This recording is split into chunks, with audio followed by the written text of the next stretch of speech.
আজ মঙ্গলবারের লাঞ্চে আমার কি কি রয়েছে চলো সেটাই তোমাদের সাথে শেয়ার করি।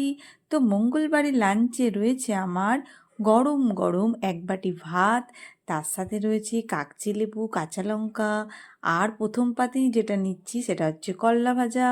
তো একটু তেতো খাওয়া সবারই খুবই ভালো শরীরের জন্য।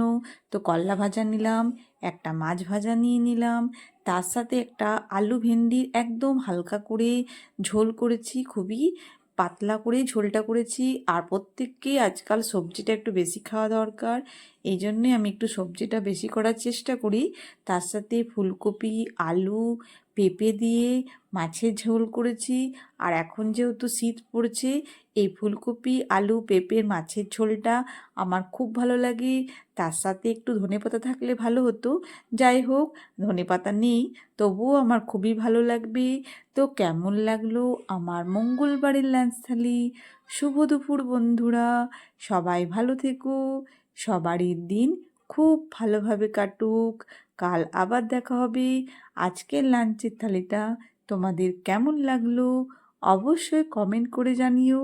আর তোমাদের সুন্দর সুন্দর কমেন্ট আমার খুব ভালো লাগে। ওকে বন্ধুরা, বাই।